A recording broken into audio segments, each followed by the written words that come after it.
Hello, everybody. Welcome to episode number 351 of the Embodied podcast.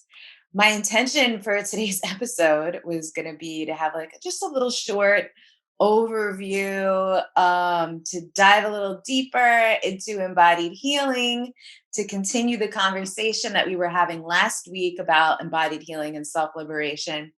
But that did not happen. As I was making my notes here because I love embodied healing so much. It is so deep and it is so vast. So I don't know how long the episode's going to be today, but we are continuing that conversation. And particularly, I wanted to go deeper into the layers of embodied healing. And I have a framework for that as well, which I have not shared on the podcast before. I wanted to share how the embodied healing framework interacts and overlaps with the self liberation framework that I mentioned last week. And I also wanted to get into a few other things about healing lessons that we could take from nature, like using cycles and seasons and phases. I wanted to talk about how that also those things, moon phases and menstrual cycles and things like that, also interact and engage with each other. The different markers throughout the year, like solstices and equinoxes, and there's just so much juicy stuff. There's so many different ways to embody our healing and to approach healing in an embodied way that ties into all these different facets and aspects of life to make it more real, to make it more grounded, to make it more practical, but also to experience more resonance as you're doing it. And, as always, what I talk about so much in the realm of embodiment is to get out of your head and get into your body. Because, especially as women, our bodies are extensions of the earth, of nature, of Mother Nature herself. And this is also true for men and non binary people.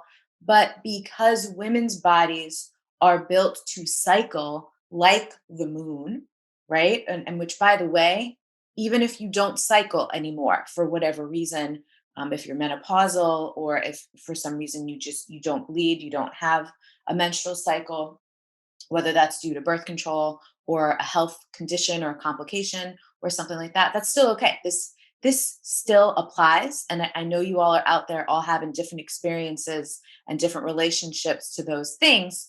So as always, I will invite you to take what resonates and ditch what doesn't. And I wanted to say something as well. I don't know that I've ever talked about this directly, at least on the podcast, but the reason why my work, I do focus on women and I do center women in my work, because embodiment is for everybody, but it's largely because I am a woman. That is my lived experience, and it's just my lane.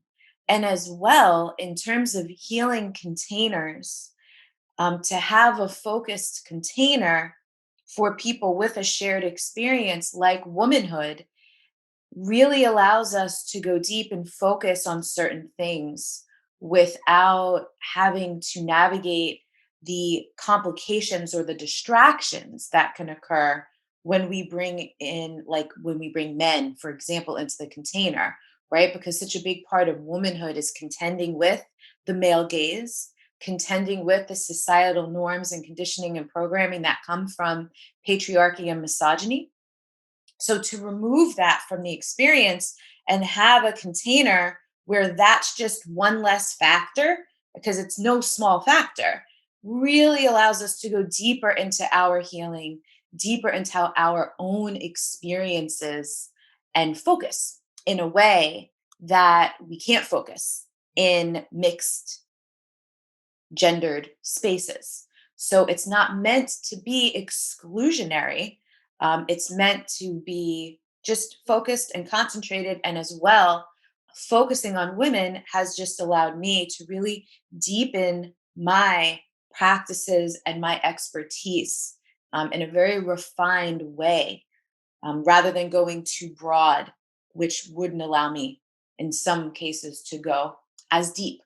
And so I'm not saying that's right. That's just the path and the lane that I have chosen for myself and for my work. And again, it's not rooted in any lack of love or belief in the healing of non-women. It is just celebrating, honoring, focusing, and centering women. So, before we get into everything, I do want to mention, if you're listening here in real time, this episode is airing on June 14th. It is a big day in the Institute for Embodied Living in the Wild Soul World. Summer enrollment for the Embodied Living Center is officially open through June 22nd. So, if you're listening to this between June 14th and June 22nd in 2021, you can head over to untameyourself.com/embodied living center to check it out. We'll also put that link on the show notes page, which will be untameyourself.com/351, because this is episode number 351. And as well, there's still a whole entire week left in the free I Shine, You Shine challenge that I'm currently hosting, which I designed for every woman who wants to begin an intentional healing and recovery process from over a year in a friggin' global pandemic. And we're not just going to pop out of this pandemic experience and back into some kind of normal life that we think we had before the pandemic. That's also part of the point, to honor how much we've been through, that so much has changed. And all of that change deserves our respect and attention. So, I Shine, You Shine will help you be intentional with your attention and identify what needs to be released, and as well to help you connect or reconnect with your soul's desires for your life now and into a future post-pandemic life that might take some serious time for some of us to imagine and configure. So if you want to join I Shine You Shine, you can visit untameyourself.com/ I Shine You Shine -621. All right, let's get into today's material now. I am offering you a lot to ponder and explore in this episode. So please remember what I always encourage, which is to take what resonates most, that really lights up your curiosity, and just start there. There's no need to synthesize or understand everything that I'm going to talk about here. This episode is really meant to be like a giant resource. It's not a course, it's not even a crash course. It's just a like kind of choose your own adventure type of thing. So let's go deeper into embodied healing first. When I work with people on embodied healing, I focus on 4 eyes, like the letter I. Although metaphorically, you know how when people say, when someone wears glasses, they call them 4 eyes, and glasses help people to see better. That metaphor works here because these 4 eyes that I'm going to describe here in a second will absolutely help you to see. I'm putting that in air quotes, by the way, for anyone listening, because I don't want to be ableist about this. And I'm speaking of seeing, not necessarily as like visually seeing, like the sense of seeing, but also in the sense of experiencing, of getting clarity in whatever way clarity is available to us, regardless of our like physical ability to see with our eyes. Okay.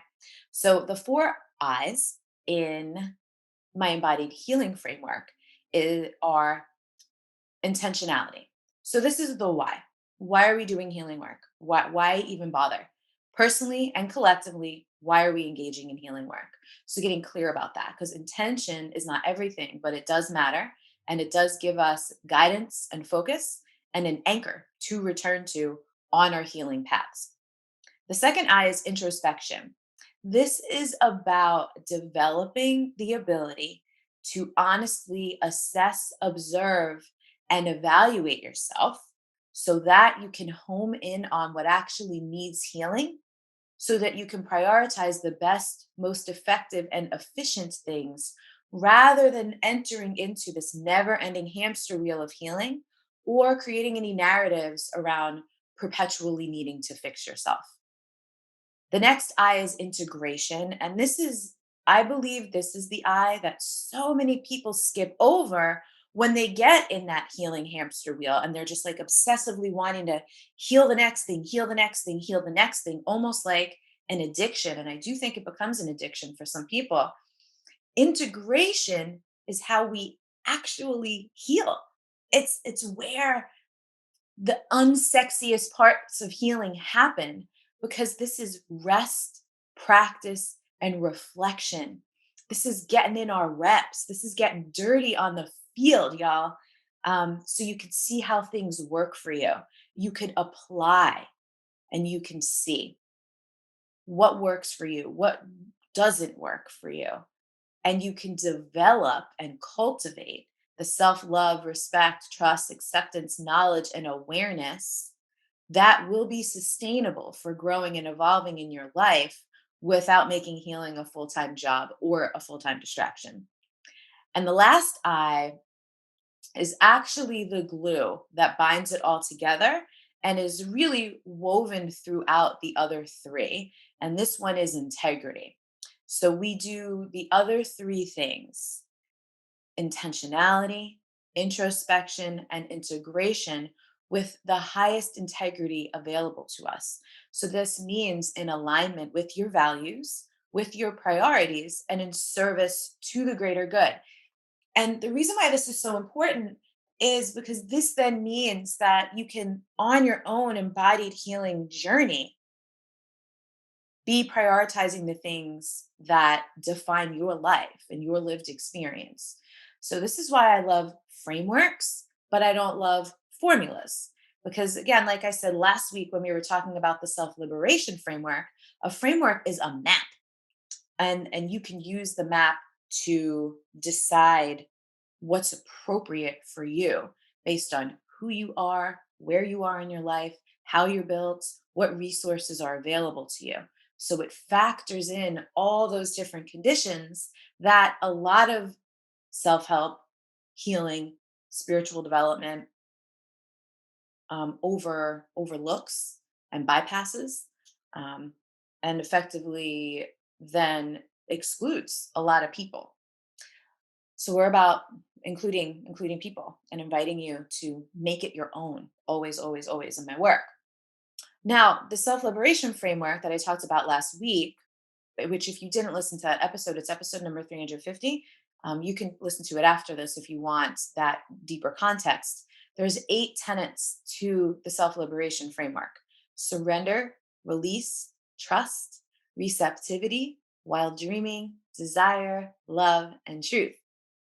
And that framework works with the embodied healing framework like this: intentionality calls for wild dreaming and desire, introspection calls for surrender and release, integration calls for trust and receptivity, and integrity calls for love and truth. So, everything I just talked about, again, it's an overview, not a deep dive. If you want to deep dive into these things and actually have some help and guidance working that stuff, that happens in the Embodied Living Center. That's why I've designed the Embodied Living Center to be what I call like a cave of wonders. If you've ever seen the movie Aladdin, it's a cave of wonders for embodied healing and self liberation.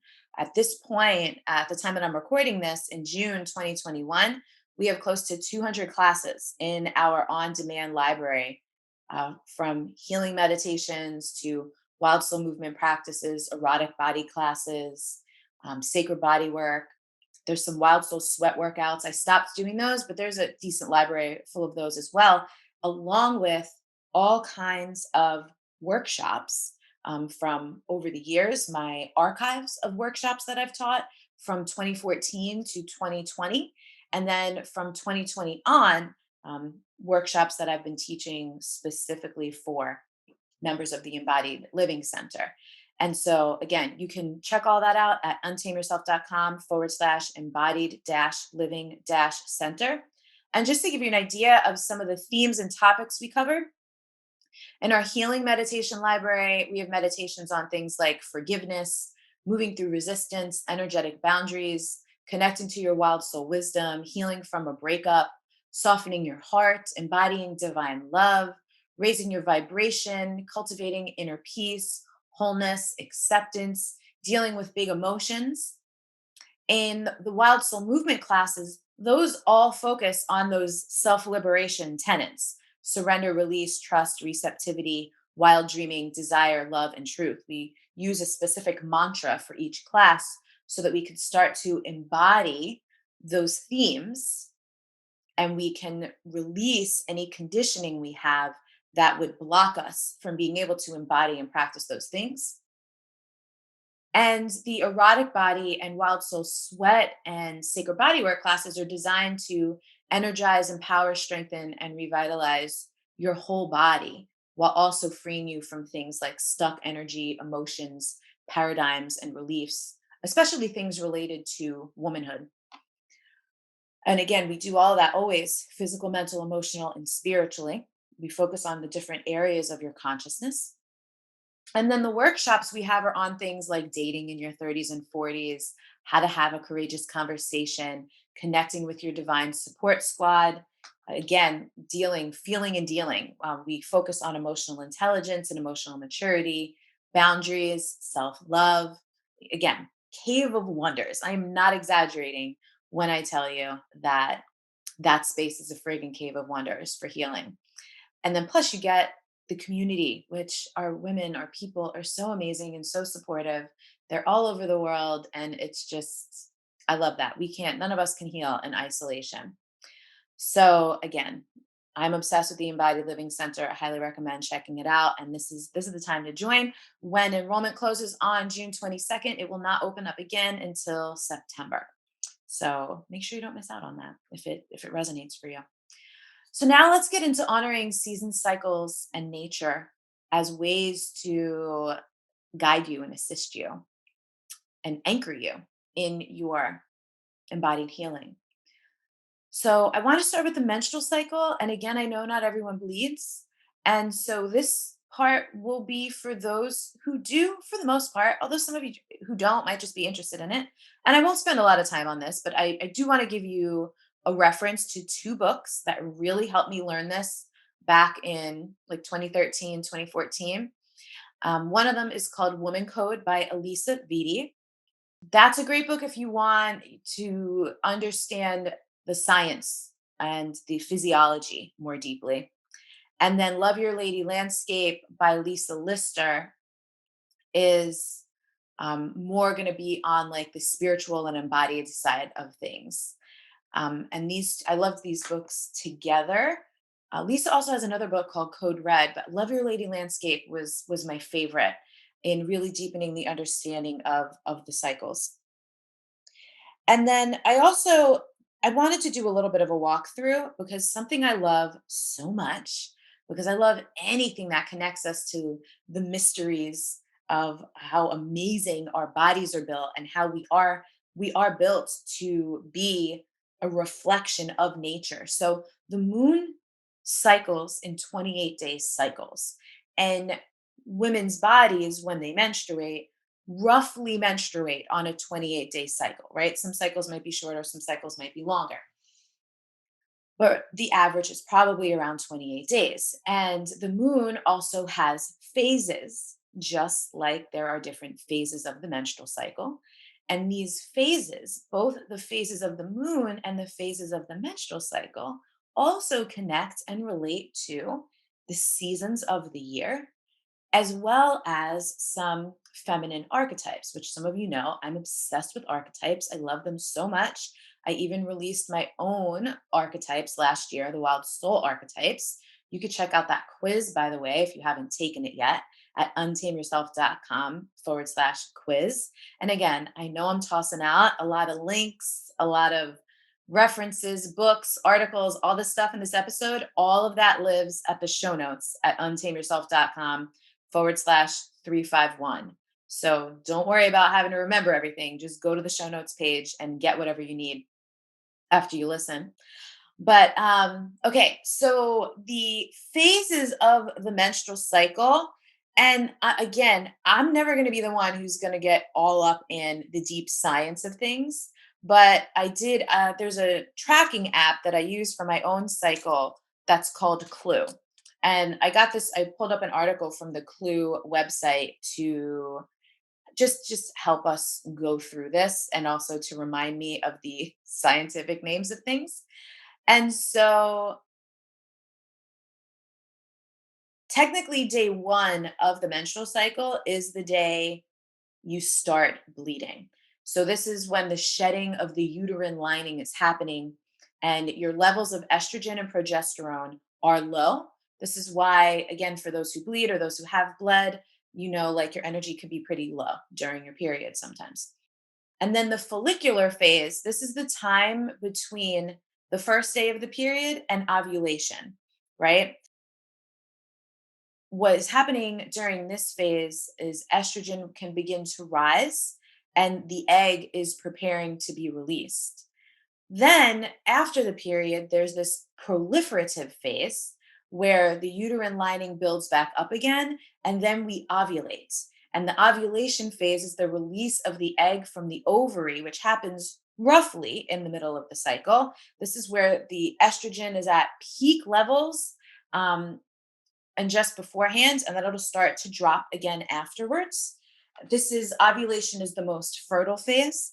And then there's the luteal phase, which is the time between ovulation and before the start of menstruation again, when the body is preparing for a possible pregnancy. Progesterone is produced, that peaks and that drops. Um, and so I want to, for me, that part is like, okay, great, here's the scientific and here's the hormones, but I want to go back and overlap the moon phases and the seasons and the archetypes with these things. Okay. So I look at it in I break it down in like four, right? Like there's the period, there's the time when you're actually bleeding, and then there's the space between when you bleed and when you ovulate, and then there's ovulation, and then there's the space between when you ovulate and when you bleed again, right? Which is often referred to as PMS and gets a really bad rap, but PMS is actually my favorite part of the menstrual cycle. Doesn't mean it needs to be yours. I'm going to tell you in a minute why I love it so much. So, when we are bleeding, this is similar to the energy of the new moon, the dark moon, and the season of winter. And in terms of a feminine archetype, this is kind of like the crone phase. And the energy that ties all that together, the common elements there are it's a darker time, it's a darker season, it's a more inward focused season. As well, it is also said that the veils are thinner during that time, which means this is why it correlates to crone. You have deeper access to your wisdom, to your intuition, which, crone is a word that could be used in derogatory sense in like the greater, wider culture. But when you study archetypes, crone is the elder.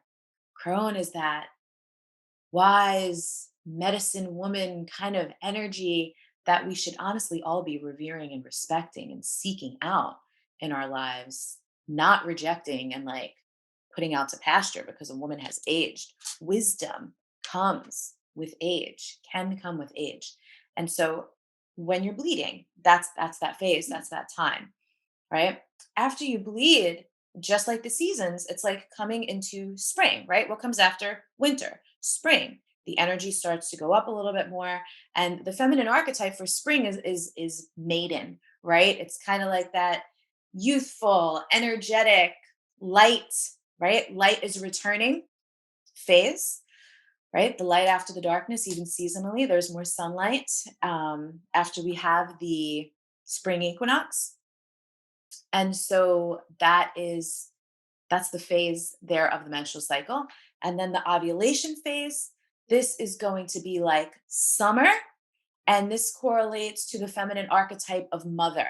And it's not necessarily birth mother, but the energy of mothering, of taking care of things, of being super capable and able and multitasking and energized and And I know some of you that are birth mothers or that have children might be like, that's not my experience of motherhood.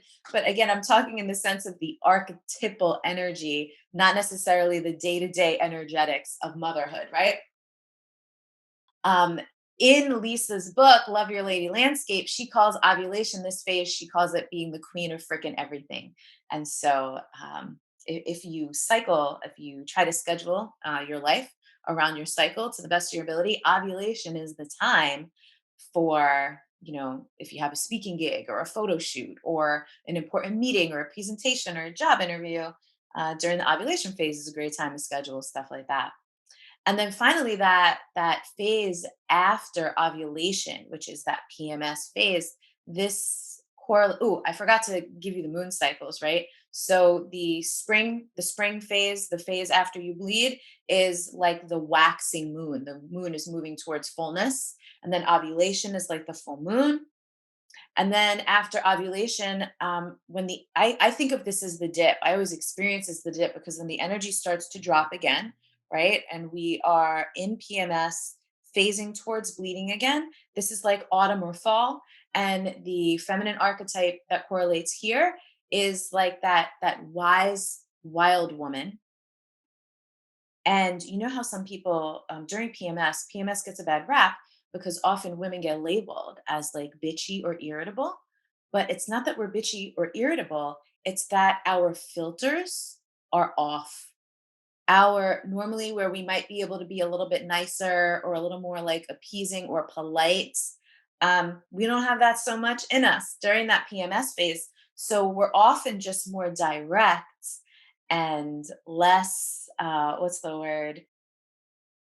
Um, less polite, I guess. That's not really the word I'm looking for, but I'm not locating another word. Hopefully, you get the gist of what I'm saying. But we also give less of a shit what other people think during that phase. And the irony of that is also, though, it could be a time of our insecurities really coming up. So that's something I always notice during that PMS phase is when, if I'm feeling insecure, stuff's like really bothering me.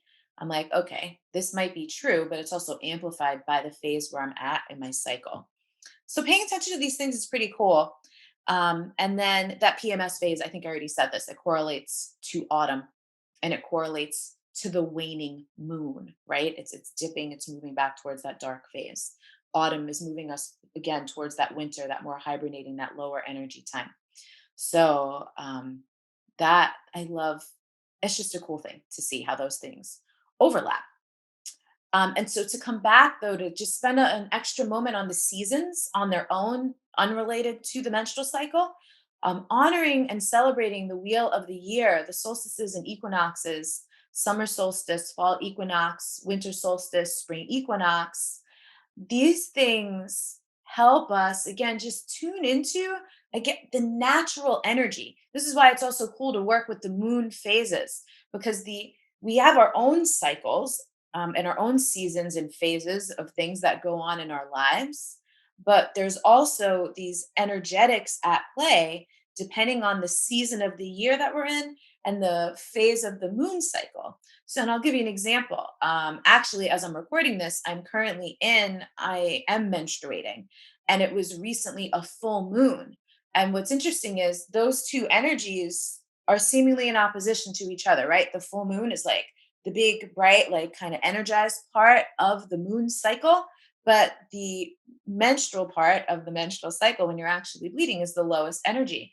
And so this period, I have more energy than I do when I'm bleeding around the new moon and the energy is lower. And also, we're in spring here, coming up on summer pretty soon. So I have more energy during this period than I normally do because there's also those other energetics going on and impacting my body other than just that I am bleeding right now. And as well, I've seen, memes and gifs about this over the years. I've seen people write about it.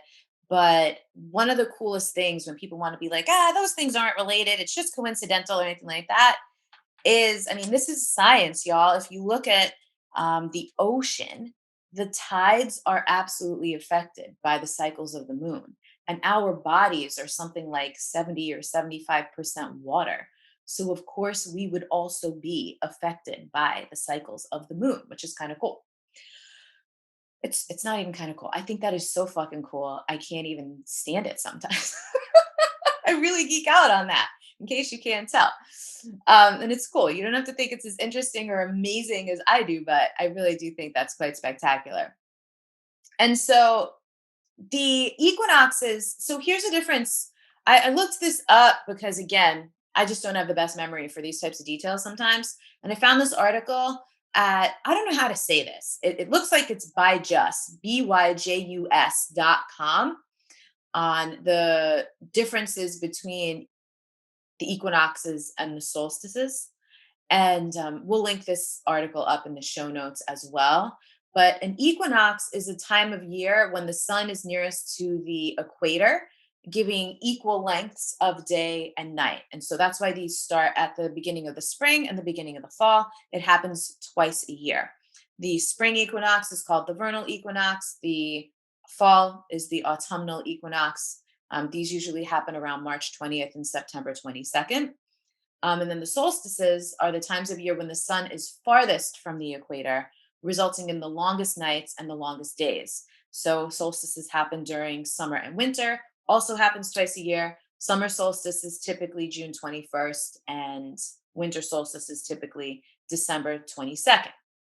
And so what's cool right now, as we're coming up on the summer solstice, which, by the way, if you look at the full wheel of the year, there's also Imbolc, Samhain, Mabon, and Beltane, which happen at the halfway points between the seasons. I'm not going to get all up in that, but again, there's books, there's other places to dig deeper into that stuff if you're interested, especially if you're interested in ritualizing those things and doing like ceremonies and celebrations, and you're really into those earth-based practices and earth-based spirituality, or goddess centered practices or goddess based spirituality. So my friend Lisa Lister, who I mentioned earlier, has another book called Witch, which gives you deeper dives into those things and also offers some rituals and practices and ceremonies and things like that, which I'm not going to super duper get into today. Although I will say, because we're coming up on the summer solstice, that summer solstice is a time where we really get to celebrate more light, right? That longer days, shorter nights. Literally, the sun is in the sky longer. There's less dark, there's less nights. The energy of summer is generally more active as well. And this is why our theme for this I Shine, You Shine that we're currently in right now is Get Your Shine Back. I designed it to work with the energy of the season anyway. And this is one of the cool things about working with seasons and cycles. When you're aware of the seasons and cycles and the energy of the seasons and cycles, you can kind of plan and be intentional with your embodied healing to use the energy of the season or of the cycle that you're in to help support you so you don't have to do as much of the heavy lifting or the energetic expenditure on your own. So, in a lot of the world, the summer is also hot, which means we might wear less clothing. So, it's also a time for showing ourselves more, both literally and metaphorically, physically and in other ways. And of course, whatever ways are appropriate and aligned for you. You don't have to do that or subscribe to that. Um, but again, and this is why. So when we do our summer solstice circle and ceremony on Saturday, June 19th, which is part of I Shine, You Shine. And by the way, you can join I Shine, You Shine just for that if you want to, because I'm not posting that anywhere else. It's free, but it's only going to be for people who join I Shine, You Shine. So if you are interested in doing that summer solstice ceremony with us, it's at untameyourself.com/, I Shine, You Shine -621 to get the details and get the access for that. We're going to do it on Zoom because it's a beautiful thing to ritualize. And also, again, with our theme of intentionally healing around starting this transition out of pandemic life and looking to the future of what post pandemic life might look like, we get to lay to rest the things that have been dark, the things that we have been through that have been so hard and so challenging and disruptive and heartbreaking, and come back into the light and bring the light back and use that energy of the light, of the sun, of like that fiery change energy that comes with the season of summer. And even though this is a time for change, I want to emphasize that it doesn't mean you have to move fast through and with your change.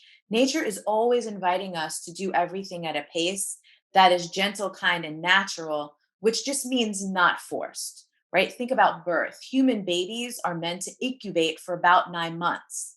And sometimes when they arrive prematurely, there can be complications. Our lives are full of personal death and rebirth cycles. And if we rush the birth and rebirth parts, there could also be complications, just like with physical birth. So, again, even with that fierce, fiery energy of summer, it doesn't mean we have to speed up, hustle hard, or push unnecessarily. Though, if pushing is appropriate for you, the energy of the season will support you in doing that. So I mentioned nature and I want to share. So there's two more things I want to talk about in terms of seasons and cycles and embodied healing related to these. And one of them is these laws of nature that I've come to over the years simply by being a person who owns plants, by just like observing my plants. I geek out on this a lot. And I'm going to make a little note about astrology. Um, that some of you may or may not find interesting. But the plant and the nature thing first. Being a plant owner has taught me a lot about the laws of nature, and there's four main ones I love to reference with my clients and students. So these are not definitive or exhaustive. Again, they're just the ones that I've observed and implemented and integrated into my own life over and over again, and also used for my own introspection. So again, coming back to that embodied healing framework, intentionality, introspection, and integration. So the first one is that nature doesn't function in a linear fashion. Again, she operates in cycles and seasons, which we just spent a bunch of time talking about: menstrual cycles, moon cycles, seasons of the year. Nature also doesn't do anything particularly fast except for destruction and disaster. Even our plants, like I had planted a bunch of wildflower seeds back in like October or November when I first moved here into the place where I am currently. And I started to see, even within a month or two, I started to see a little bit of like, it's not germination, but like the sprouts coming through the top, right? But it literally wasn't until about a month ago that, woof, they came up. And now there's flowers and buds and colors and all this amazing things. And there's bees and there's butterflies in the garden now, which is cool. But what month did that happen in? That happened in like April. And I planted those seeds in November or October. So what is that? December, January, February, March, April. Took like 5 or 6 months. And even though little sprouts started happening much sooner than that, the full bloom took 5 or 6 months. And we are like this in our lives, right? Sometimes we have to plant seeds, and for the seeds to germinate, they got to be in the dark.